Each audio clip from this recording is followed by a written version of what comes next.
Got it. Assalamu alaikum, everybody. Welcome to the Master Call. We have a very, very special guest today, Sister Maryam K. We're going to, of course, go ahead straight into prayer. Brother Jeremy, would you mind opening us up in the Muslim opening prayer? Yes, ma'am. Assalamu alaikum, everybody. Attention prayer. We good? Sir. Okay. Attention prayer. Prayer. A'udhu billahi minash shaitanir rajim. Bismillahir rahmanir rahim. Surely I've turned myself to thee, O Allah, striving to be upright, to him who has originated the heavens and the earth, and I'm not from among the polytheists. Surely my prayer and my sacrifices, my life and my death are all for Allah, the Lord of the worlds. No associate has he, and of this I am commanded, and I love those who submit. O Allah, thou art the King. There is no God but thee. Thou art my Lord, and I am thy servant. I have been greatly unjust to myself, and I confess of my faults. So please grant me protection against all of my faults, for none grants protection against faults but thee. And guide me unto the best of morals, for none guides unto the best of morals but thee. And turn away from me the evil and the indecent morals, for none can turn away the evil and the indecent morals but thee. O Allah, bless Muhammad, and bless the true followers of Muhammad, as thou did bless Abraham and the true followers of Abraham. For surely thou art praised and magnified in our midst. And O Allah, make Muhammad successful, and make the true followers of Muhammad successful, as thou did make Abraham and the true followers of Abraham successful. For surely thou art praised and magnified in our midst. Ameen. Annie. Thank you kindly. Brother Javon. Yes, ma'am. Assalamu alaikum, everybody. Wa alaikum salam. So I will be introducing our sister. Maryam K. Muhammad is the creator and founder of the Heal Thyself Life Center and nonprofit. One second. A nonprofit foundation dedicated to educating women and children on living healthier lifestyles. The Heal Thyself organization provides workshops, health seminars, and maintains social media platforms that facilitate a vast array of services based on the simple principle that your life is a gift. Unwrap it gracefully. The addition of the Heal Thy Life online magazine in 2015 has helped to expand the foundation's reach to over 1,000 readers for each of its first 4 editions. As a gifted orator, motivational speaker, and now published author, Mrs. Muhammad has addressed audiences of all sizes, from small, intimate circles to audiences of nearly 1,000. Her inspiring words offer practical guidance for women and girls in a variety of contexts and have been known to leave participants empowered to make changes for the better. In her first book, Why Am I Enough?, you will find a variety of topics, reflections, and even activities. They are written with transparency and authenticity on the part of the writer. What you see are insights of her mind as a result of her personal life experiences, but also a response to many of the women and girls she's worked with over the years. Her life-changing chapters, such as affirming myself to a new way of living and overcoming the difficulties life may bring, just to name a couple, have inspired many in their self-healing journey. One of Maryam's other passions is empowering women professionally.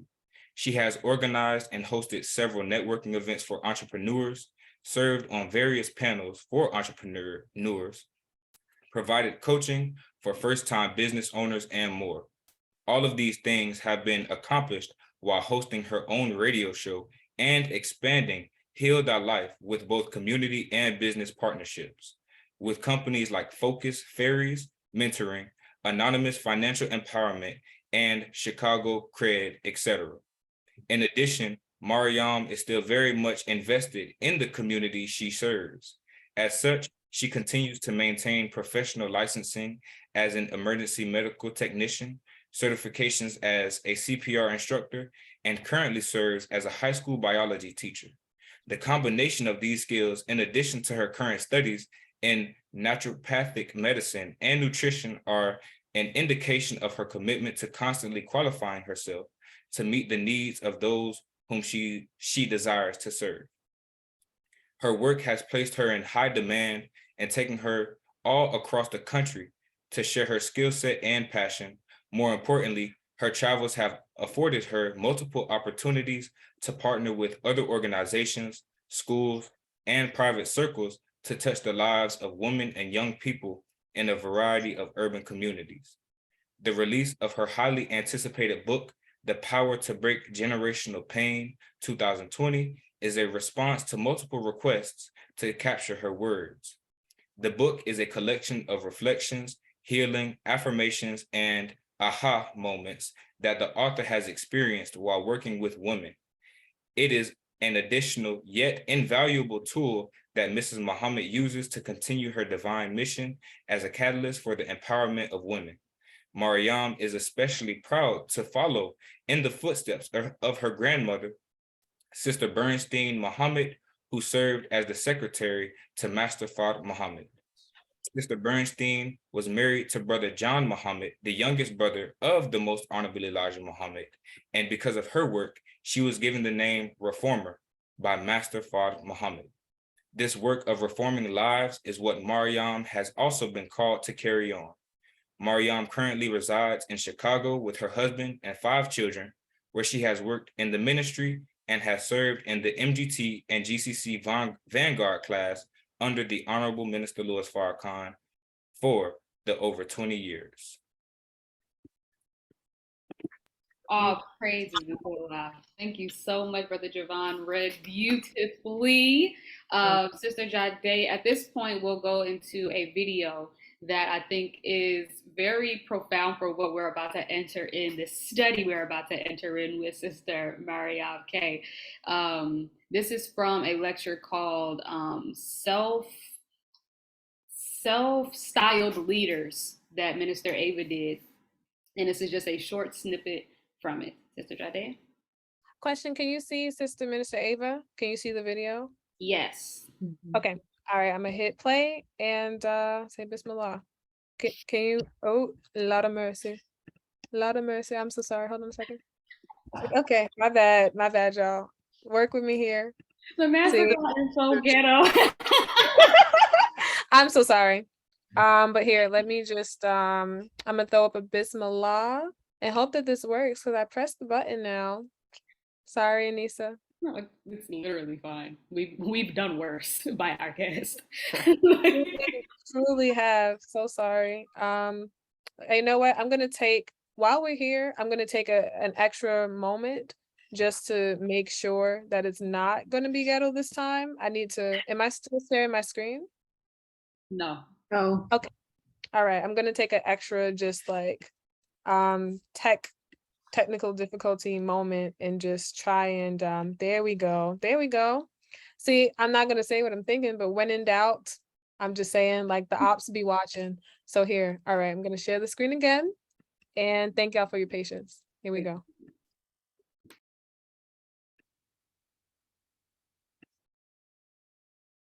The minister's travels. Now, when the minister talks about the class that's producing the woman that you should marry, that class includes, but it is by no means limited to the instruction that we receive weekly. As a woman evolves in Islam, her experience should broaden. And she goes out into the earth to represent these teachings and to provide original women of the world with knowledge, wisdom, and understanding of their true identity. And so in relation to the surah we opened with, the 57th surah, All praises to Allah. Thank you so much, Sister Jadea. At this time, we'll go straight into welcoming, finally, our Sister Maryam K to the witness stand. Assalamu alaikum, Sister Maryam. wa alaikum salam. So you are actually our first guest in a segment at the Master Call. Just Praise started be to Allah. called "You Are Being Called." So that's why I said witness then, because all of us have a testimony, like brothers Ishmael said on that Friday of the 125th birth anniversary of the Most Honorable Elijah Muhammad. He said all of us have a testimony and we have to tell it. So Yes, this is your time to shine. And with no further ado, we are going to go straight into questions. Sister Jadea, can you give us question number 1? Yes, ma'am. So, assalamu alaikum again, Sister Maryam. Walaikum salam. Just super excited to have you here. So we're just gonna jump right into it. So this is a question like inspired from the teachings from the Holy Quran. So there's a mother of Moses, right? And in the story of the mother of Moses, the Quran, she was told to nurse him, but when you fear for him, put him then into the river and do not fear or grieve, right? And so the question is like, is there a spiritual and mental diet for those sisters who are breastfeeding so we don't feed our babies fear and anxiety? Oh, that's an excellent question. Yes, of course there is. I mean, it's really, as the Honorable Mrs. Farrakhan goes over with in his series of How to Give Birth to a God, that lecture series, when he talks about the mindset and how important the mindset is for the woman when she's carrying, and actually, let me back up, when she's planning to conceive, once conception takes place, and then once the baby is born, and now we're nursing the baby. As much chaos and confusion we can stay away from, stay away from. Keep people really like at bay. You know how you have your circle, you have your people, you have your crew, and you know who should be close to you and who shouldn't. No hard feelings. It's not personal. I love you, but right now I'm working on giving birth to a God. So, and I know sometimes you can get messy or emotional, and we have to definitely learn to rise above our emotions and protect One moment. ourselves. Okay. I found this on the web for series of how to give birth to a guy that lecture series. See, this is these Apple products. But anyway, so see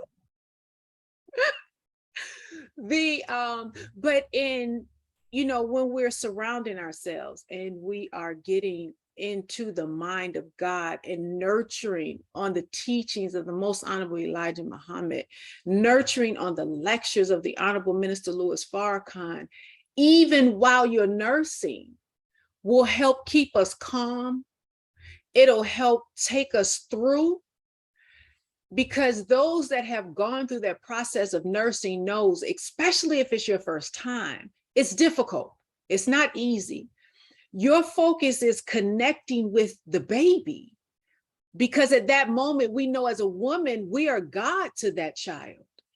So we have to stay focused on the God and connect with him so that his will now moves through us to the child. So when it's time now for that child to be turned over to him, they already are part of the natural gravitational pull, because you introduced that baby to that prior to conception.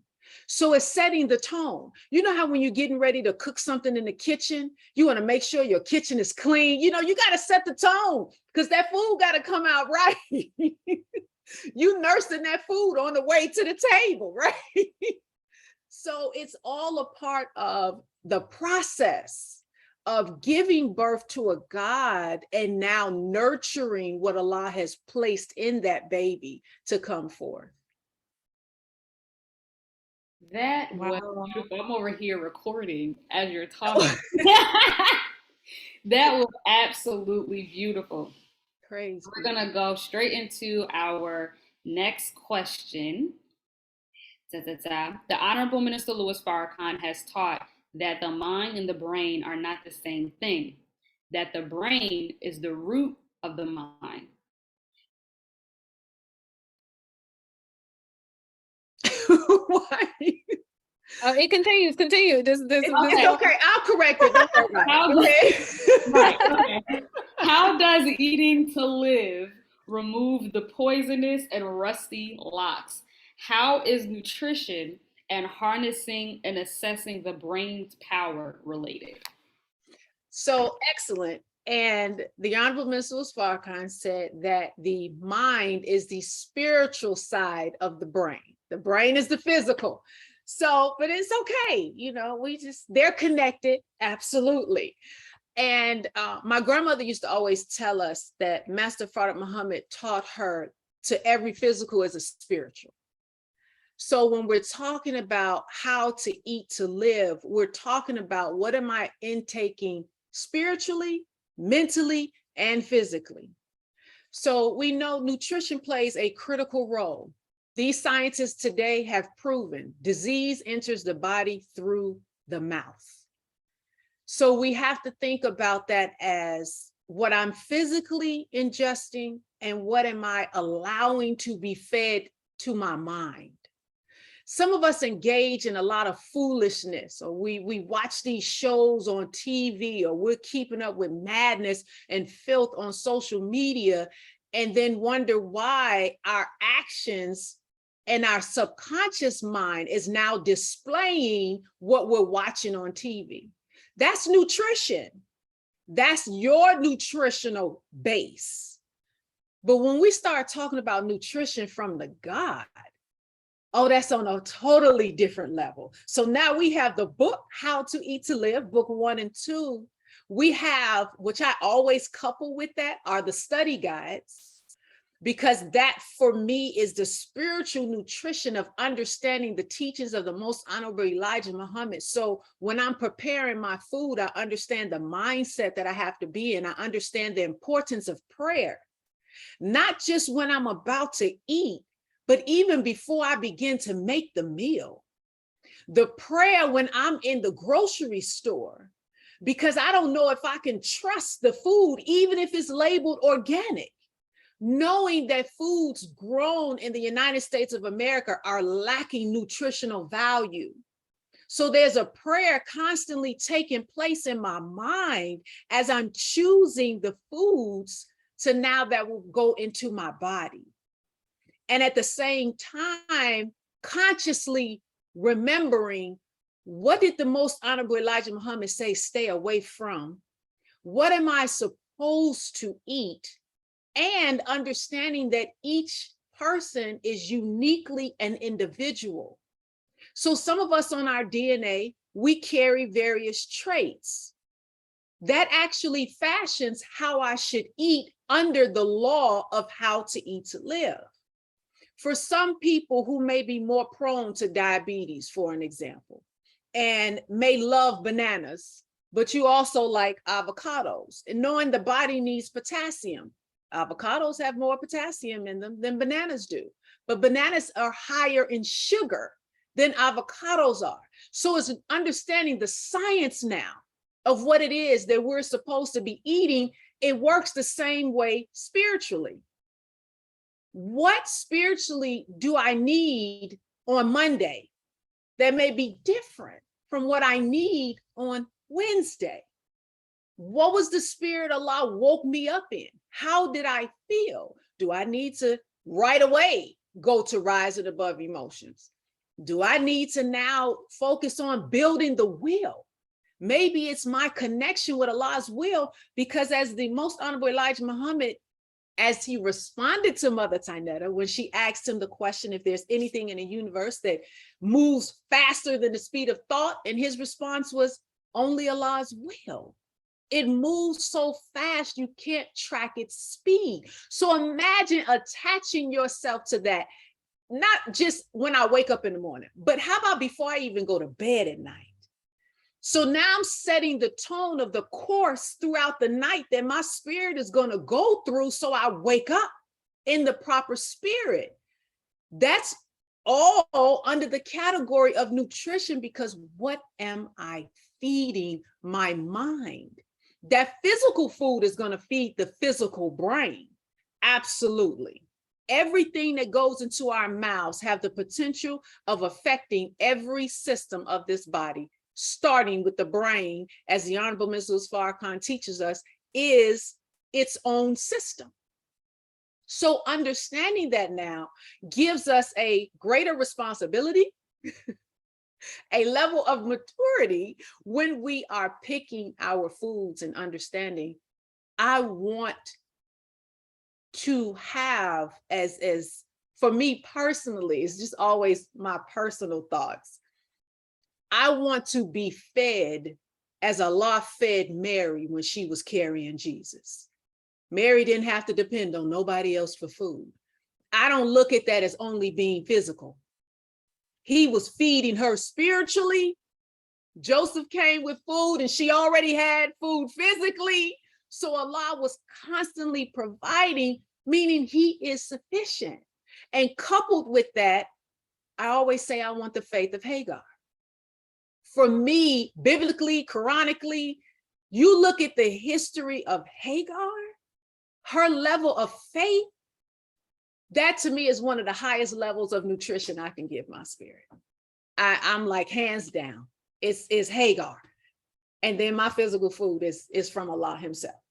So there's the connection. All praise is due to the Most High God, Allah.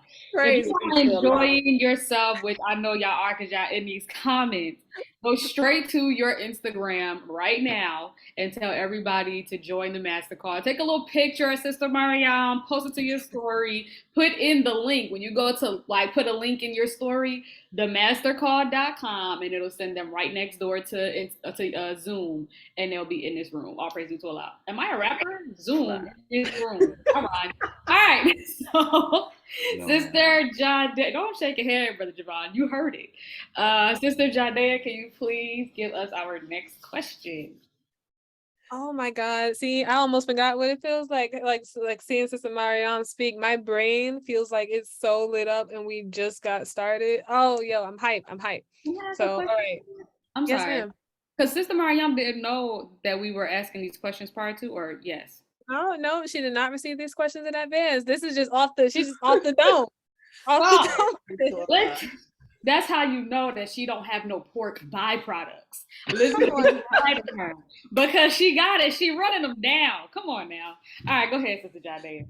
Oh no, I mean, no, that's important. No, it's because isn't she? Oh, sorry, my Brooklyn almost came out. I was about to say, isn't she spitting right now? But she just asserted some rather true statements like this. Like, verily, I am enjoying myself right now.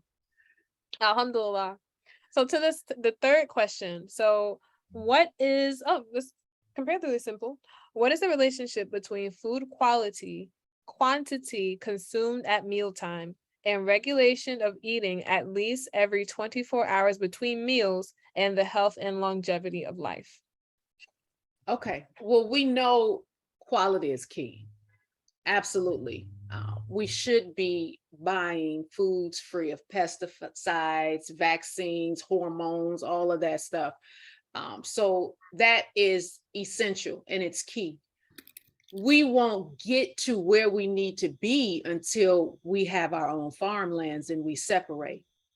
So at this point, for some of us, we're really 100% trusting this enemy, because we in Whole Foods, we in his stores purchasing foods, but you want to make sure even in his stores that you are in the best of his stores and a lot of his stores in his community. That's key too, because what's sent to our communities does not look like, taste like, nor genetically has the same composition of what's sent to his neighborhoods. So we want to make sure that if we have to go the extra mile to get good foods, we do that. Dealing with that when it comes to how to eat to live, eating one meal a day. If you are striving or there, as we know, one meal a day is law, you want to make sure that your plate matches whatever your activity level is during the week, not just the day. It's actually over a 7-day period. So even if you're looking at to see, did I get my nutritional value? Did I get my vitamins? Did I get my minerals? That's over 7 days. So when the Most Honorable Elijah Muhammad stated, we can eat one meal every 24 hours. And this Caucasian comes and he says, well, you got to get all these 2,000 calorie diet and you have to get all of this water and you have to, that's not true. So being in school for nutrition, I'm learning the science behind how to eat to live, because this white man wants to live. So, you know, they are doing research of how to eat to live, and they're proving the messenger's teaching. So it's not a 24-hour span, it's 7 days. This is why you can eat every other day and still meet that 7-day goal for what the body needs. The problem is the way that they're growing the foods, they don't have the vitamins and minerals that's needed. So this is why even people are becoming more gluten sensitive. Gluten can cause inflammation in our systems. Most times it does. The reason why we've become all of a sudden more sensitive or sensitive to gluten is because they're growing the wheat at an expedited rate. So they haven't genetically modified the wheat as of yet, but they're growing it so fast, it's compromising now the vitamins and the minerals that's in it. Gluten is a protein, so it's compromising how gluten is being produced in it. But the most honorable Elijah Muhammad, having the foresight that he has, told us to toast our bread. Now you are actually fighting that chemical, the protein of gluten, so that the chemical reaction in your body is not the same as eating that doughy bread. You've toasted it. You now have helped your digestive system. Allah gave us everything that we need. We just have to understand the science behind it. And even if you don't, just be obedient to what he taught us to do. So understanding the science behind the gluten and the wheat, and now how am I going to get this one meal and still feel like I can function properly, and to slide in there as women when we get 35, 40, 45, and the changes the body goes through, and now your diet has to shift. All of that can still come in one meal a day. So your soup, your navy bean soup, your salad, small salad, as the most honorable Elijah Muhammad said, we do not make a salad out of a meal. So a small salad, because the salad has uncooked vegetables, and we're not supposed to eat raw vegetables. So understanding that the small salad with the soup, you've prepared your body to receive the small portion of the vegetables that's going to help ease your digestive system. Then your full course plate comes next. You got 2 hours to get it in, 2 hours to get that one meal in. So when you're looking at your plate, you can't have these baby plates, the small portions, and think you're going to make it for 24 hours. This is why you're not making it. You're still hungry. You didn't eat. The most honorable Elijah Muhammad said, eat until you get full. Eat. If you're eating one meal in 2 hours, you can afford to eat until you get full. But if you're a person that you sit all day and you sitting in front of a computer, you don't exercise, you're not doing any of that. And then your plate has all these carbohydrates, which is in our bodies used for short-term energy, but you're not even expelling a whole lot of energy. So you don't need all of that on your plate. Downsize the brown rice, okay? Downsize the foods, and please understand, all foods have carbohydrates. There's no such thing as a no-carb diet. It is not possible. You can do low LOW carb diet, but you cannot do a no carb diet. It's impossible. So if you look at what your plate is, your plate should actually match your activity level. If you're a person that works out, you're a person that you moving about all day long, you can afford to get it in for your 2 hours for your one meal, because you need to eat what's gonna sustain you that next day.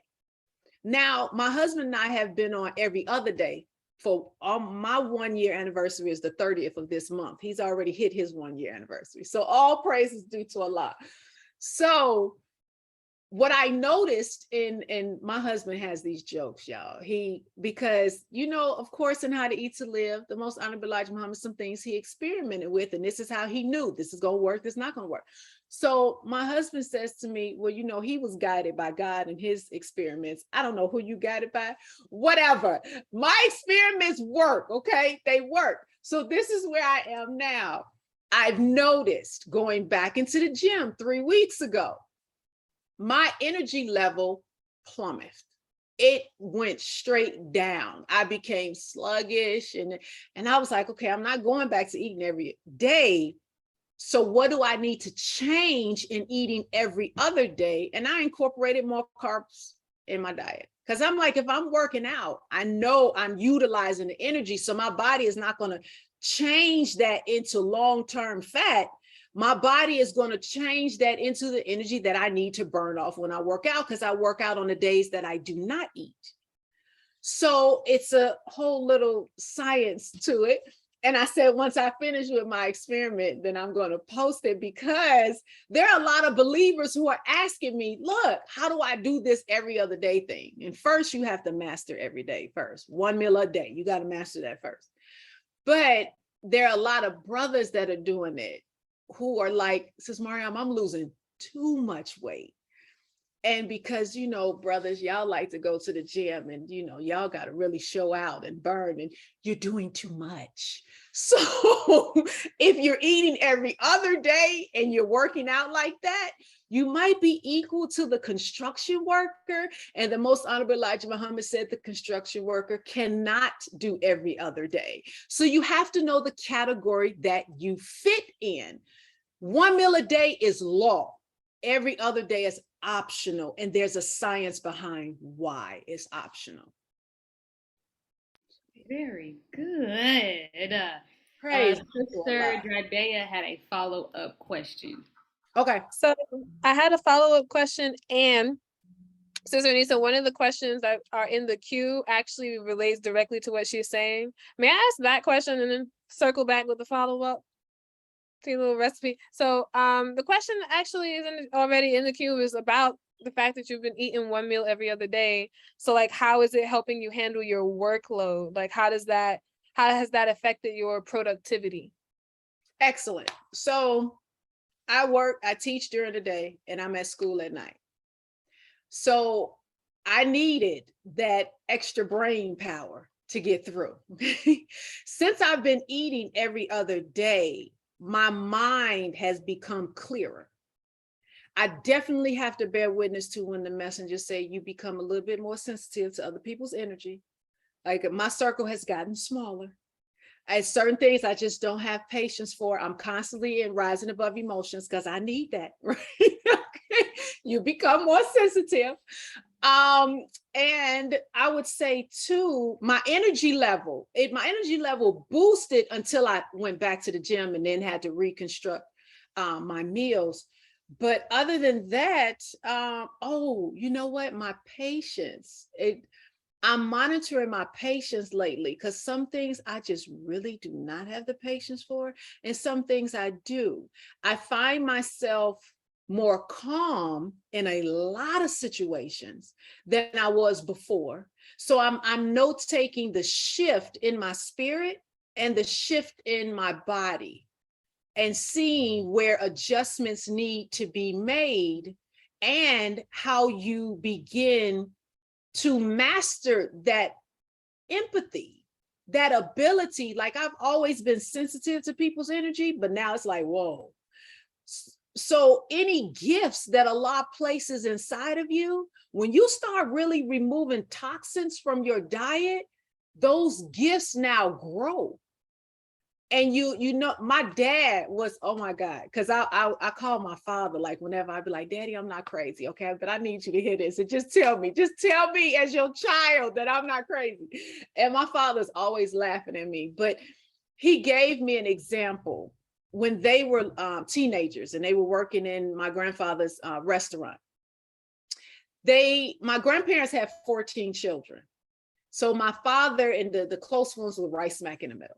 And my my grandfather was the youngest sibling of the most honorable Elijah Muhammad. So they would receive like a lot of information from the most honorable Elijah Muhammad as a, grooming them. So he said that when they were in the restaurant, they would play these games. And the game was who could guess who was coming through the door. And my Aunt Frida would always win because she knew who was coming before they even turned the corner. And my father was like, him and my Uncle Wally was like, man, we can't never get them before they get to the door. But Aunt Frida would be able to know who was coming before they came around the corner. And the most honorable Elijah Muhammad explained to them that as long as they kept their unity as a family, they would always have their gifts. And I really look at that as us as a nation, as a family. As long as we stay united, as long as we stay together, the gifts that Allah has placed inside of us will grow. They will begin to flourish because I won't look at your gift and allow jealousy to take over me. I will accept the gift that Allah gave me, and I will accept the gift that He gave you and understand that our gifts work together. Not as an individual. I'm nothing by myself. The most honorable Elijah Muhammad said, pool your resources, work with like minds. There's a gift in that. There's a message in that for all of us if we understand, because this is how we grow as a nation. It's not competition in the way of, I'm mad at you because you driving that Benz, or you successful with this business, or you got this husband, the brother that I was looking at. Our minds get poisoned with so much foolishness that it blocks the God within from coming out.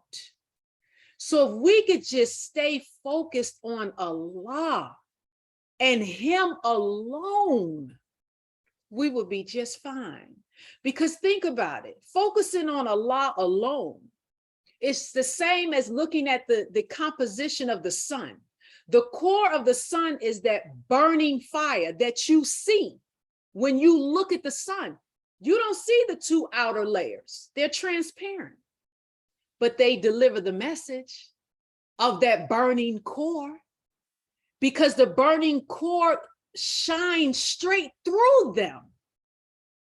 Well, if we understand that that's the way Allah works, when I see the Honorable Minister Louis Farrakhan, I'm looking at God. When I hear him, I'm hearing God, because as he said, Louis died so that Allah could live. I don't think we really understand that. I told the students at MUI today when they were studying, we're studying the cell, the animal cell, and we were talking about how the mitochondria is the powerhouse of the cell. It's the energy of the cell. Well, what they don't put in the science books until you get further up in education is the mitochondria don't produce the energy. It transfers the energy. So it's passing it on. But it's a receiver of energy. Is that not the Honorable Minister Louis Farrakhan? He is a powerhouse, but it's not his energy. It's not his energy. He's receiving direct energy from Allah in the person of Master Farad Muhammad, and the most honorable Elijah Muhammad, as the minister has stated, is God. So if we're following him and understanding him, and then have those who study science, when you study how Allah created this vessel, it all bears witness to our teachings. If we function like our bodies function, we would be so far advanced, because the liver is not competing with the kidney. The lungs are not competing with the stomach. We have 10 systems in our body, and they all work together. It's teamwork at the end of the day. That's what we have to learn. It wasn't one scientist, right? And in one part, as Minister Ava said, Allah sitting at the table, having a discussion, trying to get all of that energy to now be on the same accord. He wasn't talking to nobody sitting at that table. He was talking to himself. That tells you how much greatness you have within you. When you hear those voices in your head, you're not crazy. Those are those energies within yourself that you're trying to get all to be on the same accord. I'm trying to get this mind that's telling me, don't go to the gym. Go ahead and eat that slice of cake. And you battling with that thought. That's another side of yourself. Look at these celebrities that come out, and that's my alter ego. Baby, that's not your alter ego. That's the God within you. You have different characteristics within you. How do we have different emotions? Come on now. One thing can't occupy the same space at the same time. We are made up of many to represent the one. We carry our ancestors' energy. This is why somebody can look at you and say, oh, you look like my sister. And you ain't never met this woman before. Or somebody's great-great-great-grandmother. You see a picture and you see yourself. We're tapping into the atoms and molecules of this atmosphere, and it's guiding us. Come on, y'all, we great. I love these questions, y'all. All praise is due to Allah. There was Praise be to Allah.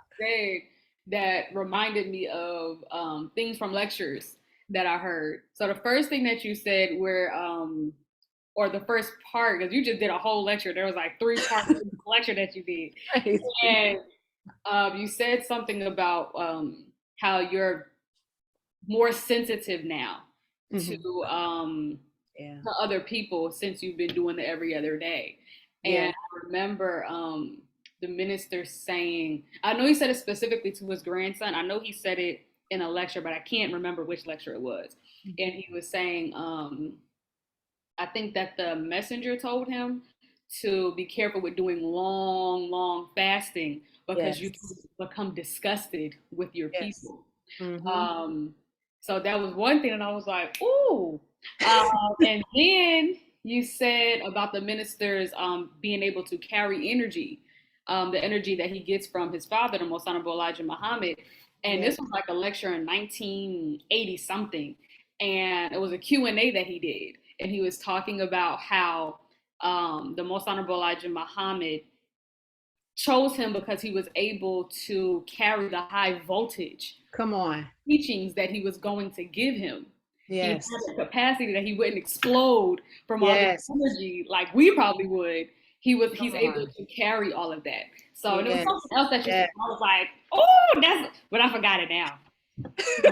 Why you just over there just a teaching? It's giving. I'm getting emotional as you were talking because, and hopefully nobody finds it on the camera, but my little eyes was jiggling because it's like Minister Ava lives. She lives on, and it permeates. It's permeating through you the life that you got from her. So all praise due to Allah. It's good to see her shining face come across your face as you're talking. I don't want to make you cry. I'm sorry. So we're gonna go into the next question. Sister Anissa, to the thing that you were thinking about, was it the aspect of unity and the gifts in the family? ? Was it around as long as they kept the unity, they would always have their gifts? Or was it part about it was right at the very end, and I don't remember what it was, and I wish I did because it's to a lecture. Like the community of the mind, like not being crazy because you come on, Jade. One thing about that, she's gonna find where my thought is. The minister said that we have up to 12 people living inside of us. And Minister Ava was saying that she said up to 12 people. She said when you reach 12 people, that's like, that you gotta see somebody when you got 12 people and you're talking. She said, but there's at least 2. She said, as many people as I'm talking to, there's at least twice as many people actually listening to me right now. Okay. Yeah. There's 2 people going on in our minds at one time. So you're right and exact. All praise due to Allah. Hold on. Thank you, Sister Jade. So we're gonna go into the next question. Is veganism bad? How does one conduct themselves? No, sorry. Go to the one right before that. hold that question. The one right before that is the most honorable Elijah Muhammad said in How to Eat to Live that we can eat as much garlic and onions are that we like. What is it about garlic and onions that make it so beneficial that he, the most honorable Elijah Muhammad, would say that in How to Eat to Live? One thing, well, a couple of things I can say about garlic and onions. Of course, they purify the blood. They purify our blood. They build our immune system. They help to fight diseases. They're good for creating an unfriendly environment for cancer. Gosh, it does a lot. I can't recall everything, but garlic and onions are the bomb, and we never can overdose on them. Like, now you might reek of them now. Might walk around smelling like them, but they are very beneficial for our blood and our immune system. Absolutely, hands down. Yes, ma'am. Very good. I'm suddenly hungry. Back on the reeking of the garlic. My dad be tearing them garlic up, and I'm like, sir, cologne, please. Praise Allah. So we're gonna go into the next one. Since that one was short.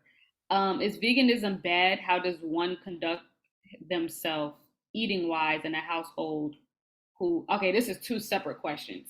Okay. So I'm gonna go first. Is veganism bad? And then Sister Jade, you can ask the other half of the question. Okay. Being a vegan is against our way. The most honorable Elijah Muhammad told us to drink whole milk. Being a vegan, you stay away from whole milk, you stay away from eggs, you stay away from anything produced by an animal. That's not our way. That's absolutely not our way. We are supposed to drink whole milk. We can have some cheese, not a lot, but we can have, some cheese. We do use butter, real butter though, y'all, real butter. Please, if you see all these ingredients in your butter, it's not real. So real butter. We absolutely eat eggs. Be careful with what this enemy tells you is good.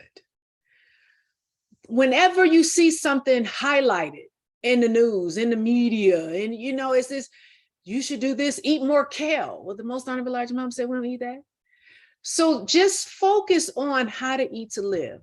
What did the most honorable Elijah Muhammad say to eat? What did he say stay away from? Some people ask questions about things that are not mentioned and how to eat to live. So the way you figure that out is what category does it fall up under? So people are asking questions about oats. Well, do we eat oatmeal? Well, oats are whole grains, and the most honorable Elijah Muhammad said we do not eat whole grains. So you find the category that it falls underneath. Don't think the most honorable Elijah Muhammad forgot something. He left something out, or, well, they didn't have this back then. Well, if they didn't have it, you definitely shouldn't eat it. So if it's something that's new in the last 30, 40 years, why are you eating it? So, and I've gone over book 1 and book 2. So also be careful, because sometimes we'll look at book 1 and we'll be heavy to question, but you didn't read book 2. So, because book 1, he told us to, if you wanted to eat meat, eat the best of meat, the lamb. By the time you get to book 2, he done took us off of meat, period, and put us back on fish, because in book 1, he took us off of fish. So if you pay attention to the pattern, he did a little bit at a time to get us where we need to be. But in today's generation, there is no, well, I'm gonna eat meat because, no, we have book 2. So you need to just understand that it takes 72 hours to digest meat. That puts stress on your digestive system, because the human being's digestive system was not created to digest meat. Out of Allah's mercy, he allows us to digest it. But you getting a little bit of wrath in that digestion because it's taking you 72 hours. The messenger said no meat. So get off of the meat. This enemy puts everything in front of us that we're not supposed to have. And then Allah says, well, after all else fails, here's Islam. Which one are you going to choose? Stop allowing people to get in your ear. Like, well, sister, the way they raising them cows, or the way, stop it. Just stop trying to come up with a reason, a weak reason not to follow the teachings completely of the most honorable Elijah Muhammad. He didn't give us anything that will hurt us. He gave us that which it doesn't only sustain life, it creates new life. We have the perfected God. If nothing else, if you believe that we have the perfected God in our midst today, he's perfect, then that means everything that we receive is perfect.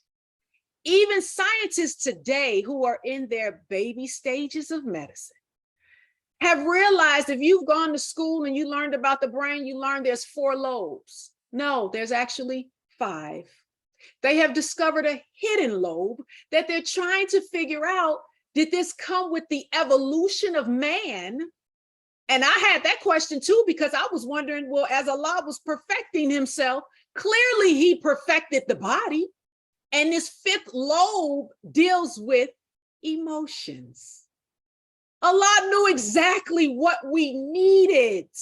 So stop trying to find an excuse. My grandmother used to tell us as children, Muslims don't make excuses. We're too courageous. We're too strong. We are gods. We do not make excuses. I can state a reason, but that reason is not going to be an excuse. An excuse is going to lead now to a lie. It creates a false reality because you're trying to convince yourself of something that's not there. A reason states actual facts. I called in late to my job today. And, well, why are you late? Because I woke up late. Versus, well, why are you late? Because it was traffic. Because you done came up with all these lies. That's an excuse. No, the reason was I woke up late.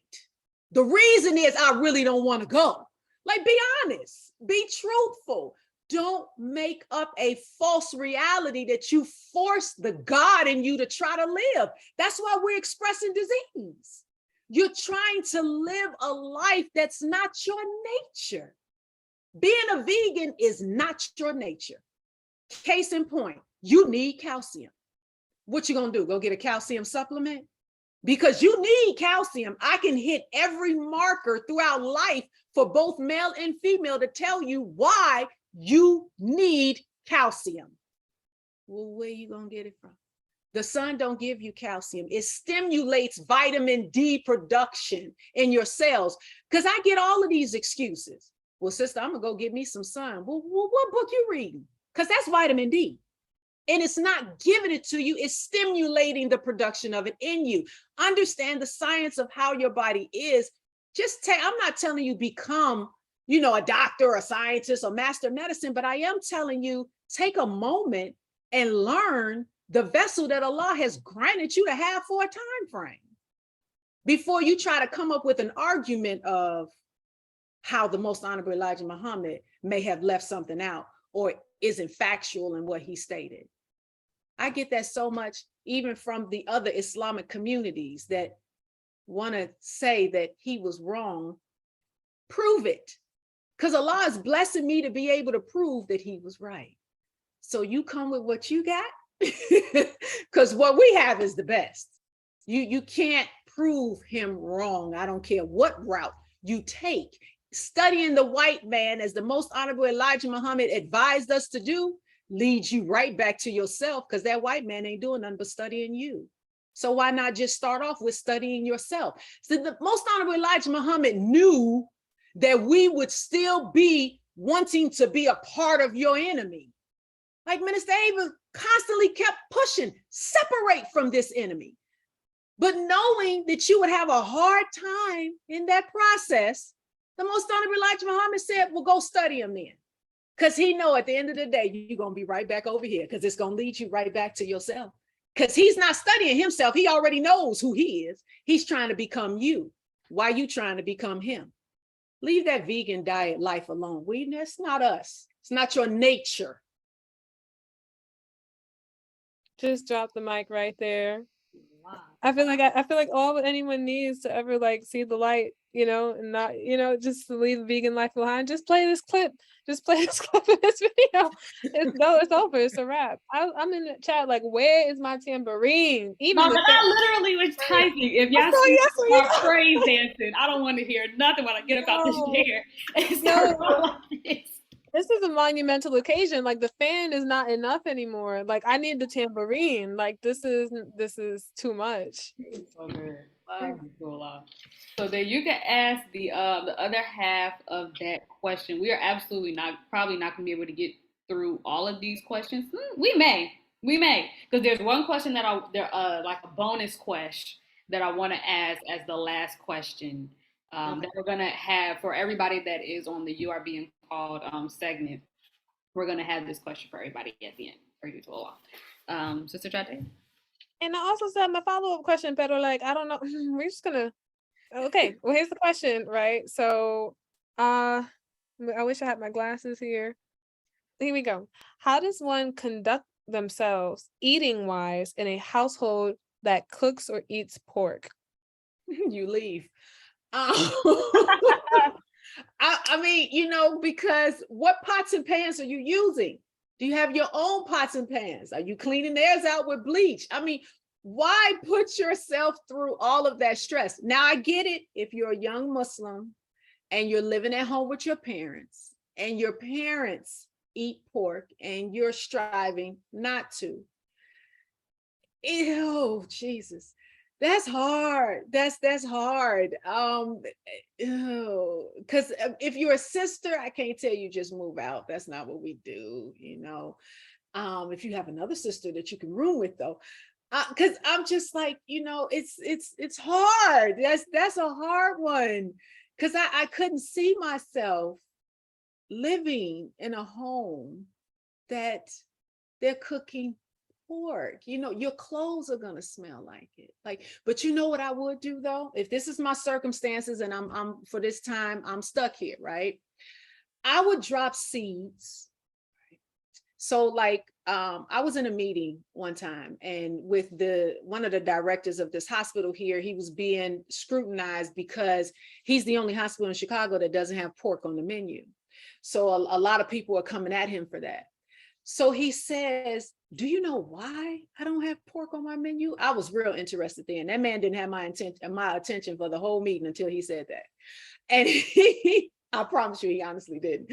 But when he said that, he said, because it takes 30 days to digest pork. 30 days. If you're in a hospital, you're already struggling with something. The last thing I need to do is give you a food that your digestive system is going to take 30 days to digest it. Do you know how much stress that is? How much poison you received in that process in 30 days because your body is not even going to pass the pork for 30 days? That's horrible. So me, I mean, and I'm not saying be like Maryam in that way of, because Maryam does have another side that I probably would slide pictures of how pork ages people. I am the kind of person that I would even show you pictures of what it looks like in your colon right at dinner time. So now you don't even want to eat because I just done threw your whole meal off because I done showed you poop at the table. I would do that. I'm not saying you do it because you might get put out and you might not have nowhere to go. And then you say, since Maryam, I'm homeless, you're going to take me in because I took your advice. So that's a tricky one. That's just really a tricky one. I will say this because we've had cases of sisters who married a man who he ate pork. And it is nowhere in hell I'm getting ready to marry a man who eats pork, and I'm a follower of the most honorable Elijah Muhammad. I'm not cooking you pork. Do you know the female absorbs the male DNA? Like, I need y'all, that's going to be a sister call. We need to talk about that because that's real. That's absolutely real. Yes, we absorb their DNA. So you have to understand the science behind that too. So I just really would like to know the circumstances of the person so I could better answer the question, because my mind, oh my God, it just really got, ugh, I can't do it. I can't do it. What's the follow-up question? Yeah, so Sister Nisa said in the chat, it sounds like we're gonna need a new woman circle situation. We have a Monday night sisters only situation. We need There we go. Praise the Lord. Because sis, you got the chat on fire. I mean, just the thought of it. Oh my God. Like you went and married somebody. Oh my goodness. Oh Allah. My prayer out to everybody. There's no follow-up to that question either. That was it. Okay. I thought you had a follow-up question. No, yeah. My follow-up question. Yes. Oh, thank you. I thought we talked. So I got traumatized by the whole idea of the pork thing. Like I just thought, the image of like the lips and the bacon grease. I just couldn't. Oh, sweet Jesus. Oh God. Okay, so my follow-up question, right? So all this time I've been observing as you speak the scientific way. Like you'll say, oh, I was observing my spirit today and I think I need this. Or you'll say, oh, I observed or I noticed that my energy was sluggish with this, so I made an adjustment. It's like a very cool scientific way to approach our food, alhamdulillah. So I'm wondering how that works in terms of like action, right? So do you say, do you look at your calendar and go, this week is going to be particularly stressful. I'm going to make sure that I have more of this on my diet or on my menu, or, I know that I'm going to need to focus on my patients, so I'm about to eat this. Like, how do you apply that observation in making your adjustments to the very things that you eat? I love that, because what I do, because I do believe in having my pleasure moments with my food. So what I do is I believe in preventative. That's my whole science, medicine, my whole journey, preventative. How do I prevent and how do I break cycles? That's what I'm all about. So to know that any of us can walk into a situation where somebody just done disturbed your whole day means that I need to already prepare myself for that fool that's going to walk into my classroom, or somebody that's going to try to run me off the road, or it's like it's guaranteed something is going to happen, right? So what do? On my eat days, I have like my little morning pleasure. Okay, I do. I have my morning pleasure. So, and of course, you all know milk does start your digestive system. So I feel like this is like my cheat, because especially during the winter months, I have to have hot cocoa. Like I just love it. I love my hot chocolate. So in the mornings, on my eat days, I make my hot chocolate. I do dark chocolate for my iron, get my iron in. I put my collagen in it for protein, which you all will understand. You get a little bit older, you're going to need that collagen. Plus, it keeps your skin nice and tight. And so I put that in there. But the most important ingredient is my ashwagandha. Ashwagandha is a natural releaser of stress. It realigns the systems of the body. It has so many health benefits. It helps with the heart. So I do that in the morning and I take my ashwagandha at night. Now, those are on my eat days, though. I do the ashwagandha. And it does set the tone. It sets my tone. I do not do melatonin. And the reason why I don't do melatonin is because I don't take any type of hormone that our bodies will produce naturally. What I will do is I will take the proper herb to help the production of that hormone. So ashwagandha will help with that too. So at night when I take the ashwagandha, what's going to happen is it's going to now set my body on the course of coming down naturally, so I rest well at night. Versus when you take melatonin, that's like a sleeping pill. It's going to knock you out. And at the same time, your body is like, hold on, wait a minute. I didn't produce this. So in a lot of countries, and you all, begin to look at what happens in other countries. You can't even buy melatonin over the counter. You need a prescription from a doctor because they understand the effects of it and how it can kill you if you take too much or take it for a long period of time, because it's not a natural hormone that your body produces.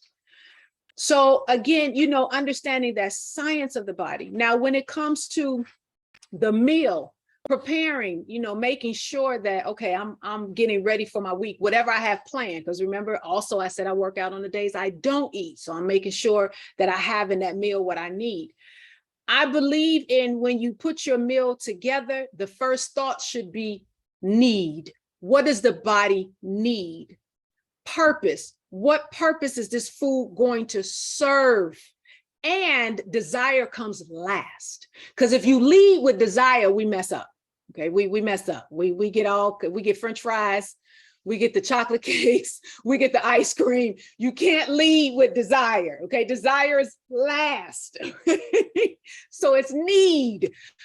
So when I look at that and I see the type of week I have, I construct the week according to how I'm going to eat instead of doing it the other way around.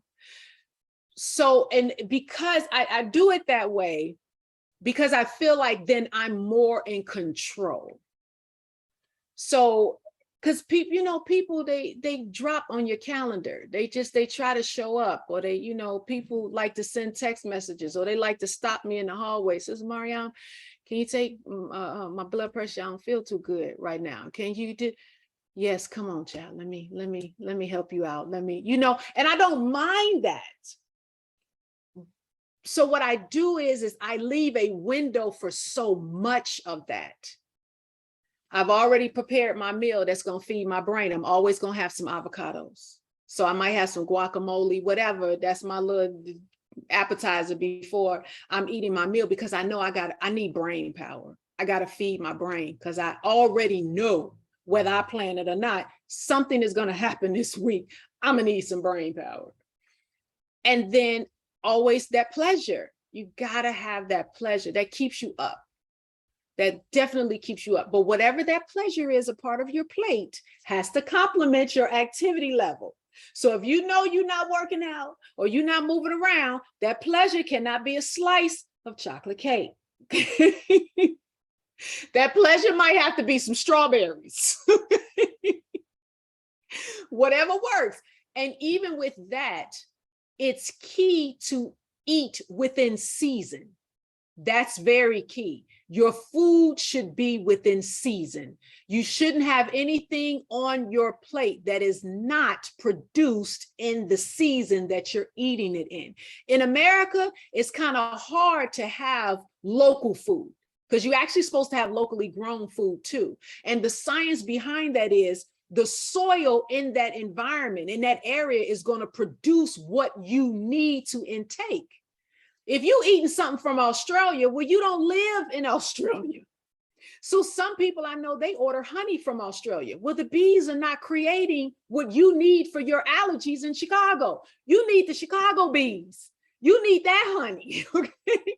So learning to eat according to your region and your environment. And again, I know in America, it's hard to do that with your actual food, as far as the food coming from your local area, but at least you can start off by eating in season.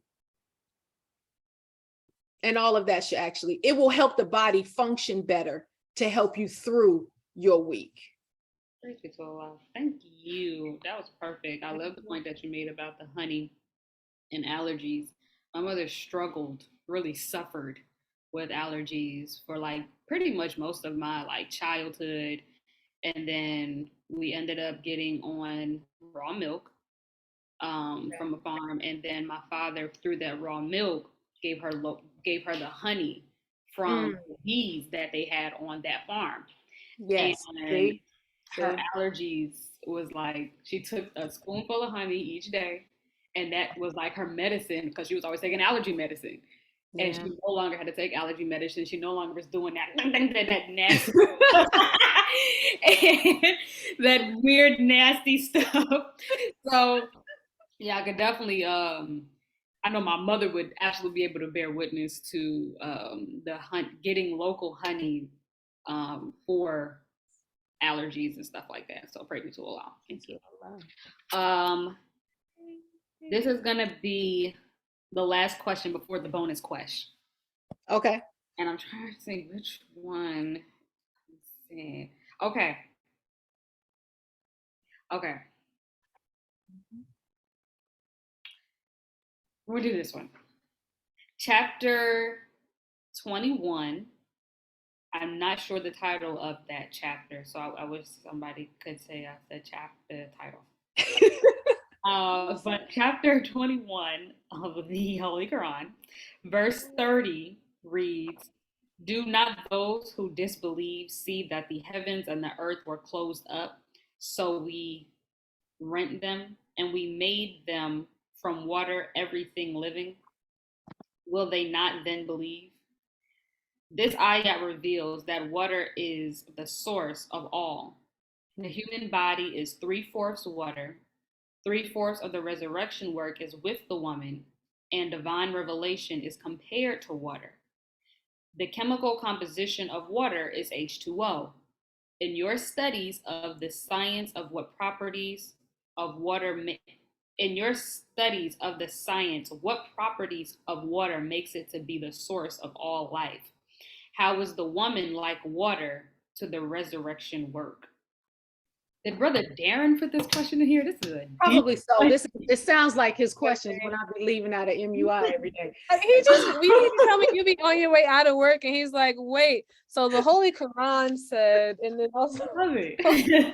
I feel like he purposely creates conversations when I'm leaving out and like, well, let's see what Sister Maryam has to say. Crazy to a lot. That's So a do you collegiate want me to question. put the question in the chat as well, just in case?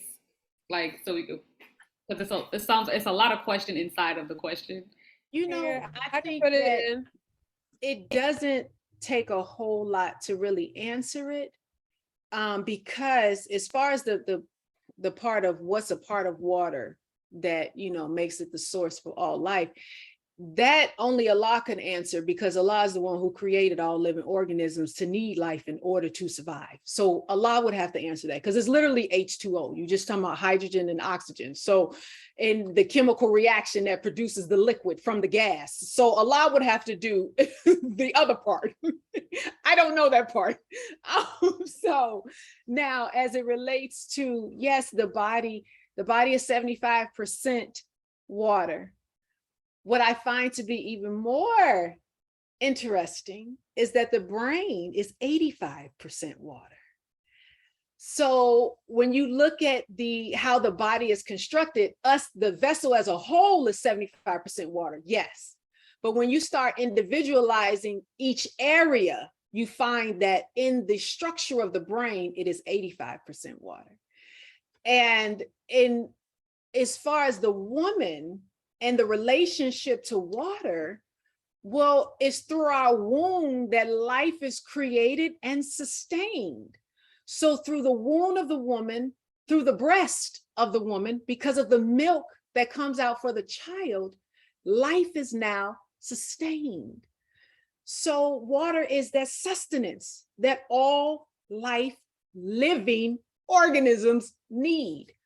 But what I love about that water, it takes me to my story with Hagar and understanding that women and faith is what pulls nations through.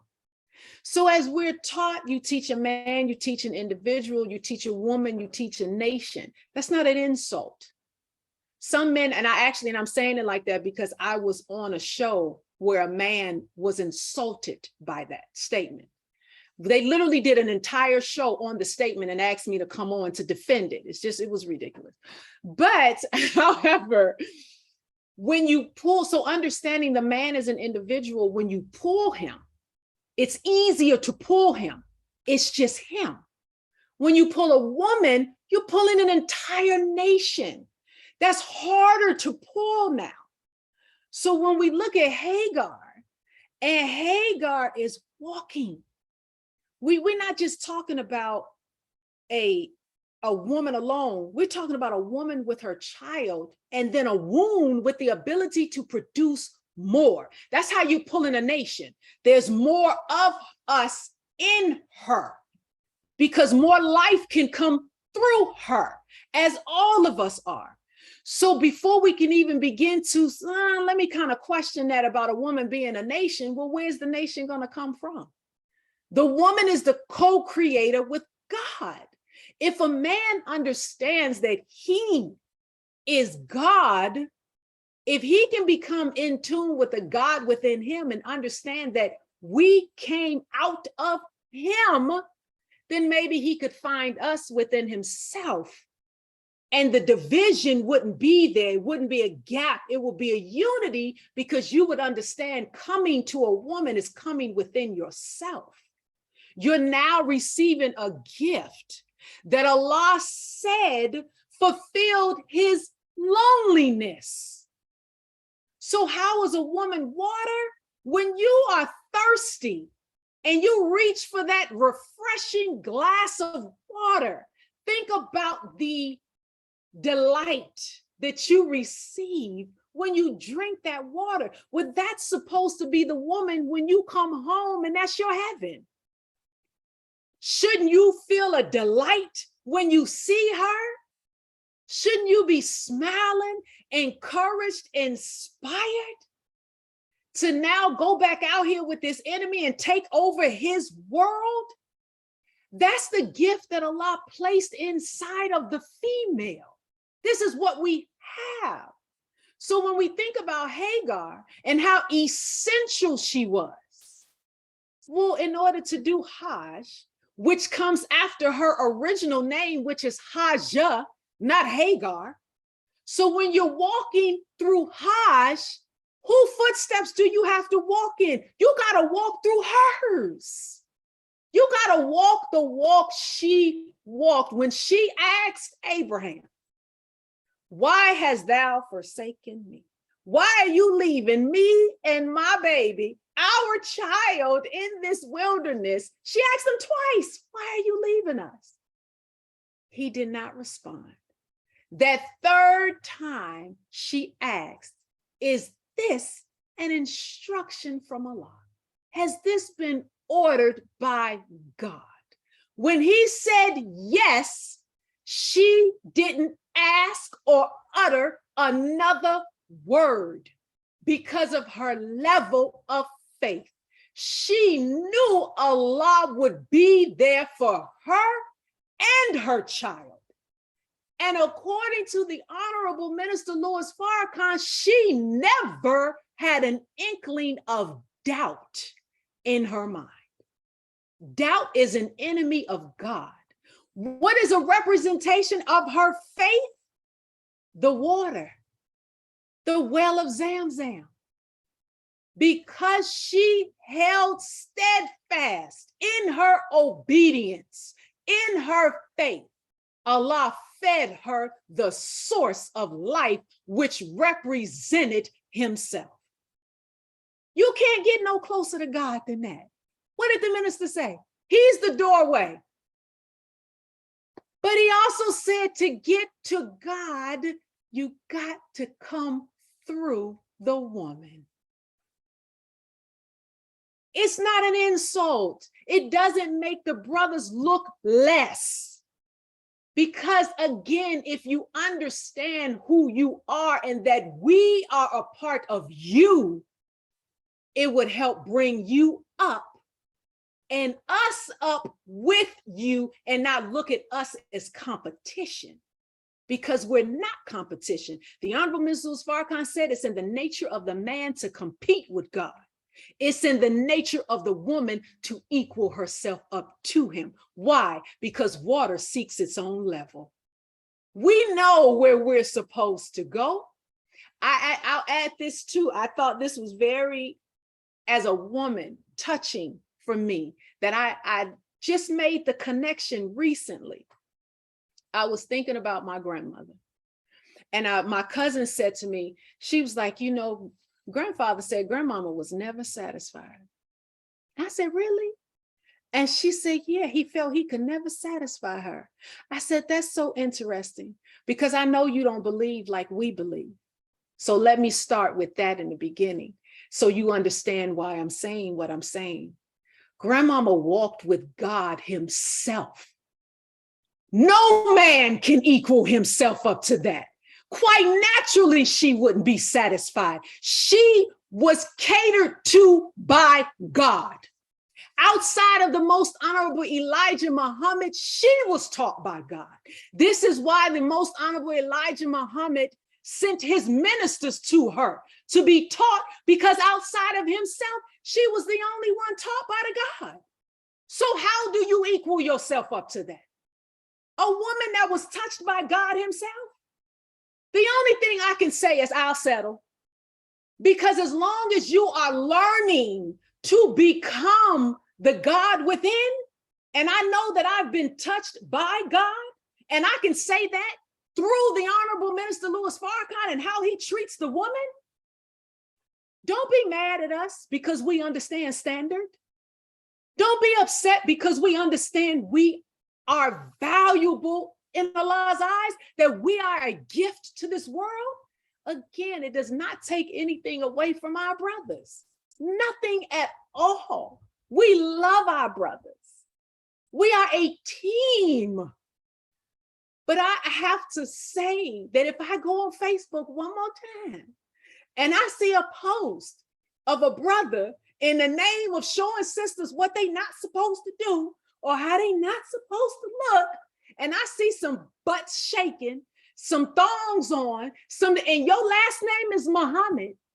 And if I have to tell my own family, go find another name when you on social media because you embarrassing our name, it's the same as us in the Nation of Islam. Have some honor and respect for the name Muhammad. If you want to post some foolishness, take the name down, because that's not one worthy of praise. So this is why women are so passionate, because we fall in love with God. We have fallen in love with God, and we're pleading with the Black man to fall in love with the God within himself. So we have that natural gravitational pull that's not going to create friction. That will not create friction. I felt like I needed to say that twice. Praise be to Allah. I've done this on the call before, but I have to do it again. So what I do sometimes when I have the spirit in my body, Sister Jadea, don't go like this because I'm going to do it. No, I'm right there with you. My hand, and I got to just yell, oh, Lord Jesus. That was so good. Oh, I'm over here like trying to hit the table like, oh my God. Like, I gotta say that Brother Javon here, he gotta go be like, why you gotta put me on blast? But he put this, he sent me a private message. He said, dang, where's that? There's so many comments up in here. He said, oh, come on. All capital letters. He said, she teaching hard. I'm trying to stay calm. This is the beauty of the teachings of the Most Honorable Elijah Muhammad, that you were talking to our brothers, but you did it with so much love that they didn't feel like, especially if you're a brother that loves the Black woman and understands our connection to Allah. It shouldn't feel like a dagger. It should feel like, thank you. The minister said that, I think it was in Closing the Gap. And no, he said it in the lecture, I accept the challenge. Right in the beginning, where the math doctor, Brother Shaheed. Brother Shaheed, he made a mistake with the prayer. But he was told to do the mistake by somebody else. So the minister, like, lovingly, he thought he was just following directions from somebody. And he was like, he told me to do it. So the minister lovingly corrected him, and he told him at the end, after the correction, that uh, that when we get corrected, that we should just say thank you. And it's like, that was one of those moments of like, thank you. And not only a thank you from the brothers to you, but a thank you from myself as a sister to you, because we always need reminders of how precious and valuable we are. And it's a constant reminder of when the minister says that it's just now hitting for me this year that you know how we like, especially when you're a nation baby, like it just kind of rolls over and you don't really hear it until you hear it, especially when it starts having to apply in life, that the woman is not the woman of man, you are the woman of God. That's right. And that hit different, especially when you just said the story about your grandmother. Like she met with him face to face. Yeah. Bro, what do you expect? Like, what do you expect? And the master was not an ugly man. A lot of That's right. come on now, like Right. just gotta take your seat. Like, I'll praise you to Allah. So I'm gonna ask this question, and I think it's a great rollover into from what you said to what I am about to ask. So, being that you are a nation baby upon a nation baby upon nation baby, I'm gonna ask it in the way of you being like having these teachings running through your veins, like quite literally inside of your DNA. Born in a nation, but all of us who are born in a nation have to accept the identity of the most honorable Elijah Muhammad for ourselves. It doesn't just happen. Like, you know that. Like, it doesn't just like, you hear it your whole life, but it may not click until it clicks, or for some, it don't click. Right. And it's fall and go astray, and it's like, oh, bye, it's all like, so, what was that moment? Let me bring it back a little bit. This question in particular at the end is based upon the Friday meeting that we had. Okay. It's kind of like the vibe of the "you are being called." It's kind of like offshoot of that. Okay. So, what was it for you when you got the aha light bulb moment of the most honorable Elijah Muhammad? First, Master Fraud Muhammad is God in person. The most honorable Elijah Muhammad is the exalted Christ, now a God. And the Honorable Minister was Farrakhan is that man. He is Jesus, literally in our midst. What was that? What does your nervous system feel like? What was, if you remember, like the actual scenario where it was like, oh, what was that? And what did you do with that information? So for me, it's I literally have been thinking about this too, probably since that Friday. Because for me, it was a series of events.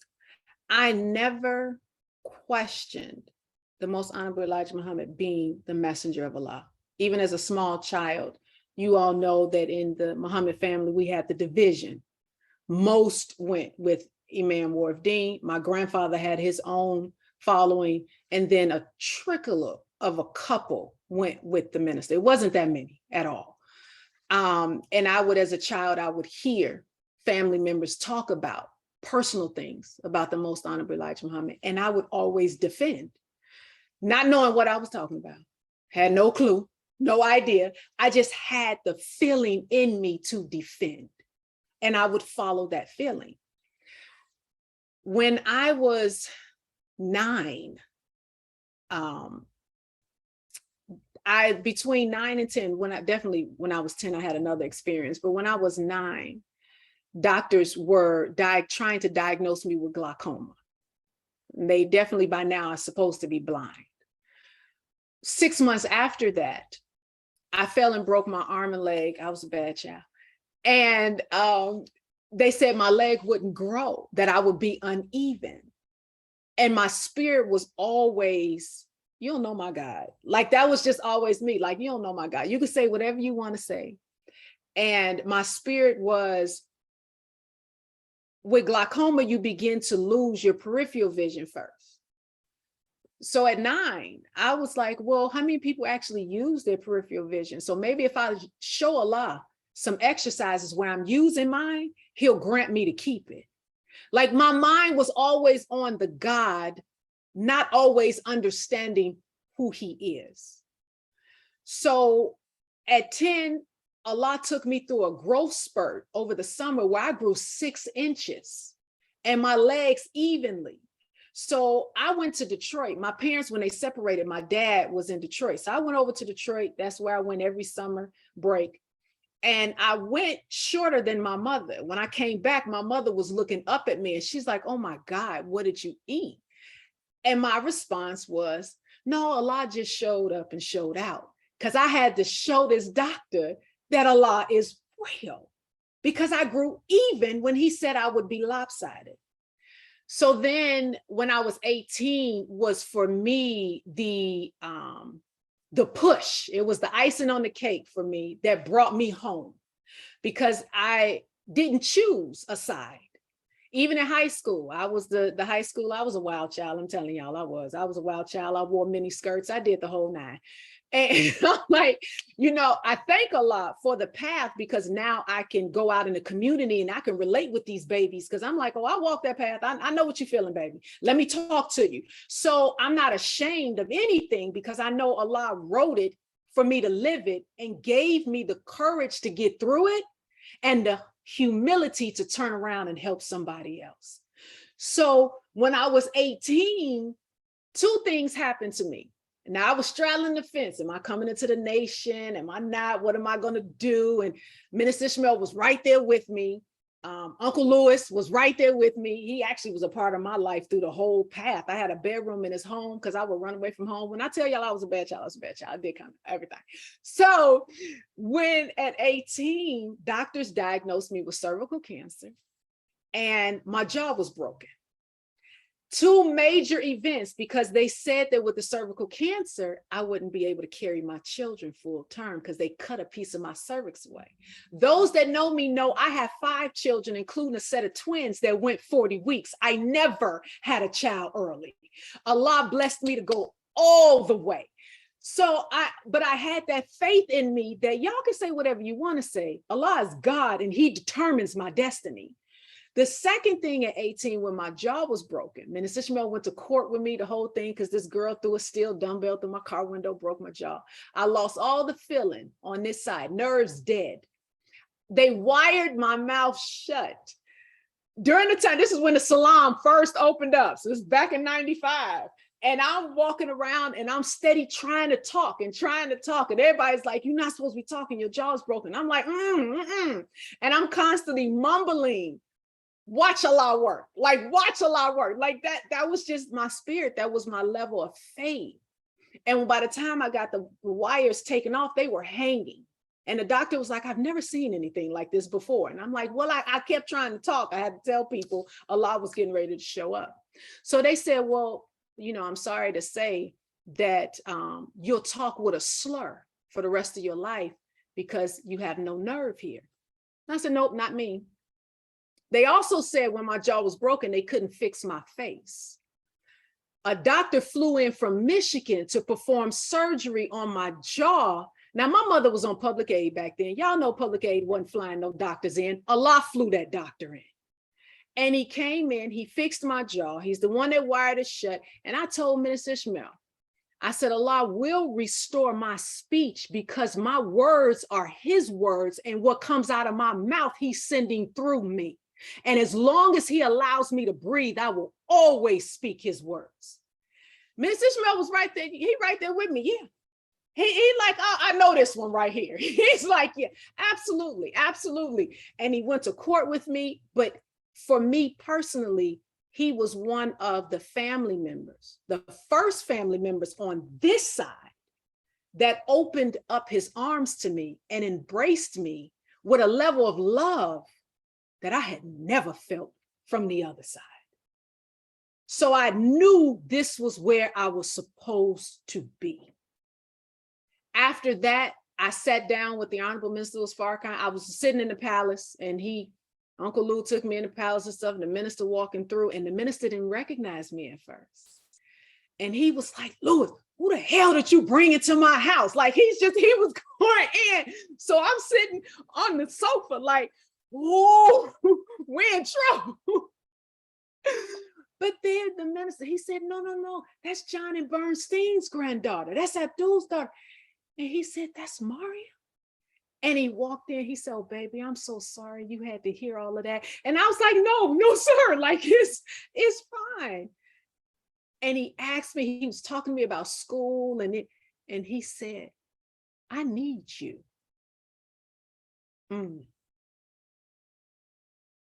That moment for me was all I needed. From that moment on, from security, holding posts, I never sat down at a family table to be served. I always wanted and still do want to be the one serving, because I don't feel like I have earned a light that has given me a seat for someone else to serve me. I have to pay off my debt to Allah and serve others. So I pray constantly to make him happy, to make him pleased. And every time the minister drops those jewels and he says to me, it's time for Bernstein to live. She is alive in you. It took me a while to accept that, because it was pain attached to that. I had to go through a process. And then for him to say, my father is pleased with you, that almost brought me to my knees, because in my mind, I'm saying, why? I haven't done enough yet. But it's to let us know, don't be so hard on yourself. The God didn't come to judge us. He came to restore us. So why are we judging ourselves? Why are we judging each other? That's not why Allah came by himself. He came to deliver a people that was in need, in the worst condition on the planet. Why are you reversing the process by implementing judgment? When we implement judgment, when we implement doubt, lack of faith, you're reversing the process that's your hereafter. He came to give us heaven right here on earth. If you feel the process is moving too slow, take a moment and look at what are you doing? Because there's something that you're not doing if you feel it's moving too slow, because none of us have arrived. None of us.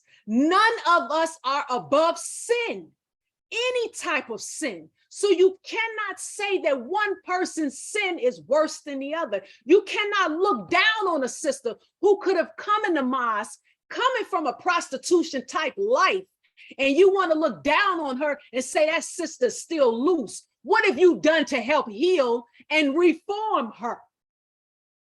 It works the same on the side with the brothers.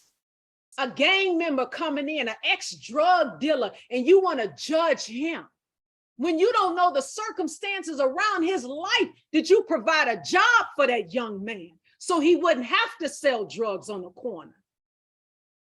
These are questions we have to have in our mind and go back to slavery.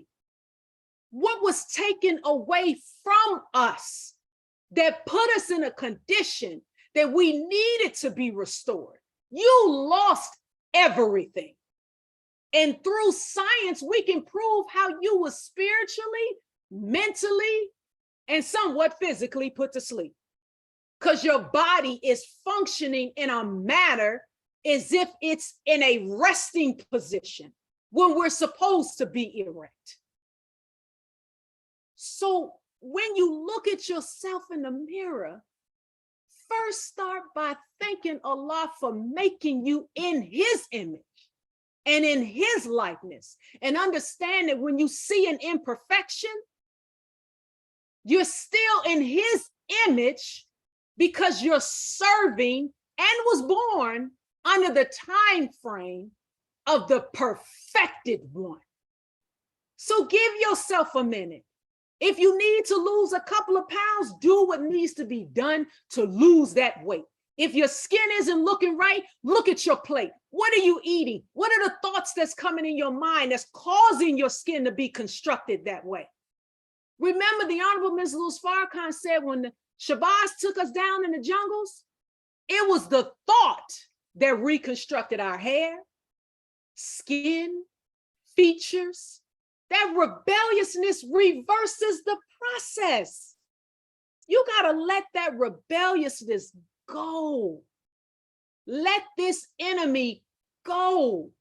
You trying to be a part of your stepchild. You've already given birth to him. Let him go. He has come through the womb and he's out. Let him go. We don't believe in putting babies back in the womb. He was grafted. He went through a process. There is no reversal. It's irreversible. You have processes on a metabolic level in your body that are irreversible. Allah don't even allow it to go back the other way. That's that Caucasian. Stop trying to blend in with something that blended out of you.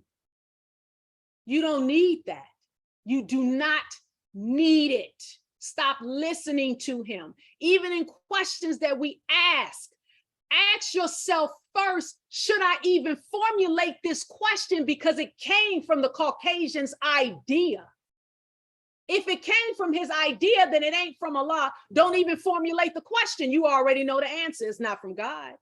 So why am I wasting my time with it?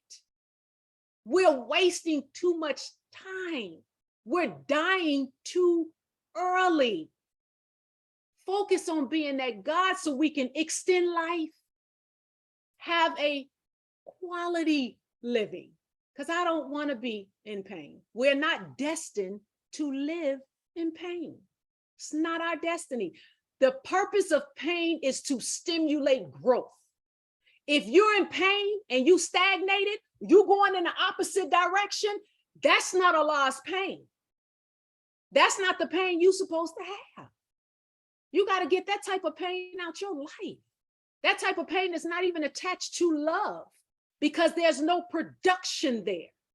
Love is a productive process. It produces it. It's not even an emotion. Isn't that what we're taught? It's not an emotion. It's the mother of emotions. Well, if I'm a mother and I know I have a wound and I know a product has to come through me, then what does love produce? That's the way we should be looking at things. And the Most Honorable Elijah Muhammad said, you're supposed to look at the point of what you expect the product to be and work your way back. That's manifestation. That's knowing that you have the ability to produce the thoughts that are in your mind. Understand that, because nobody is writing your history right now. You are. There are no scientists, remember? They couldn't see Allah coming for us. He blinded them, so they don't know I'm here. They could not have written my life. So who's writing it? You are, through your choices and decisions. And if we're obedient to the messenger's teachings, you could be writing history for generations to come because you're the scientist now. You're the product that came out of the perfected God. Y'all, I can keep going. Let's just go. What's y'all know I can keep going. I know we're on the time frame. Listen, Allah he's not restrained by time. Okay. Good God. Right, emotion dictates. We good. I cannot wait. I love that you're the first person that we ever asked this question to that we did this segment with and asked that question to, because good God Almighty, I can't wait to ask the next person. So what? You knew that the most honorable, woo! Ooh. And it bears witness to your life is a bearing of witness, as all of our lives, when we enter in this process and we don't abort the process, it's a bearing of witness that Allah, like basically minister, but Supreme Captain Mustafa said, when we get over the shock that God is a human being, then we can enter the class of God. Yes. That blew my mind. It was like obliterated after that, because I didn't know that I was still in shock that I am a human being who is also a God when I do this right. And that right now that I'm not really in the classroom of God because I was in shock. So it's like, oh, now I feel like I'm entering into that class, because it was like an engram. I realized there's an engram there. So our lives, when we strive to do it right, is a bearing of witness of that. And a bearing of witness that when we do these teachings, we can heal things like, you're not going to tell me my leg is going to grow. Like, I know the God that creates cells. Like, how dare? You're not going to tell me I'm not going to have feeling, I'm going to have glaucoma. I serve the God that gives sight. I was blind and now I can see. How dare you? So That's right. All praise is due to Allah. Thank you so much. I want to play this piece, Sister Jade, if you could play this piece right now. And it's interesting because you're the first one that we're doing this with, you're setting the stage for how I'm like, this is going to be great for the next people. So on the flyer, if anybody heard the flyer, there is a piece of Minister Ava that's on the flyer. So at the end, we're going to make sure that we remind everyone what this You Are Being Called is about. So go ahead, Sister Jadea. Where's the sound? Where is the sound? Oh, it was going to be so perfect if there was sound. You don't hear the sound, Sister Jadea, on the video? Oh my God, I'm so sorry. I was on mute. That's so extremely awkward. We're gonna do this again. Okay. I blame the ops. I blame the ops. We're gonna do this. When in doubt, blame the white man. Yeah, you know what I'm saying. I'm trying to be so okay, here we go. All right. The ops gotta be chilling, right? All right, you can hear me, right? So you'll be able to hear the video. All right. Every single person in this room has a story. Yes, ma'am. And one day you need to tell it. Come on. Because the fact you're sitting here means you're a winner. Praise be to Allah. Is due to Allah. You gave us the testimony that shows that you are a winner because you are here and you made it through all them days of taking L's. Right. You are a winner. Thank you so much. Thank you For your testimony. Thank you so much for answering the call of You Are Being Called. Thank you so much for coming on the master call and answering Allah's call to you being called today and sharing something that we will feed on for a really long time. Yes, Brother Demetrius. Brother Demetrius, are you gonna do the Quran? Pero before the Quran, there are some things, just church announcements. Just let us know when. Okay, so church announce, and then Brother Demetrius Quran. Alhamdulillah. So again, thank you so much, Ms. Maryam. We can't wait to have you back, and we can't wait to also have you for the women's circle, so we can have like a sisters, you know. Like seriously, yes. So really, like as do that. We do it Mondays at 6 p.m. Eastern Standard Time, sis. Please just let us know when works for you. 6 Central. Sorry, I was trying to put it in Chicago time. 6 Central. We could change it though. Whatever is works. Right, whenever works for you. Yeah, no, I'm good. I'm good. I'm good. This is fine. This is Look, fine. Allahu Akbar. Look at that. Sorry, brothers, y'all have fun. Anywho, also, so just to like the believing community. So our sister is also like a prolific writer. So we also just putting in the chat right now the links. One, if you want to get to learn more about her grandmother, Sister Bernstein, you can go to it. The links are in the chat already. The NOIreformer.com, and you'll see I am Bernstein. More information about her and about the early believers in the Nation of Islam in Detroit in the 1930s. Also, she's an author. So if you want to like get her book around like Heal Thy Life, or learn more about why I am enough, or more about some of the programs and other initiatives that she has to help the community, you can go to that website, heal-thylife.com. Again, the link's right there in the chat. You could click on it. And if you want to support her work, just support her sister. If you're feeling the vibes and you love it, her Cash App is also right here. That's HTLC19.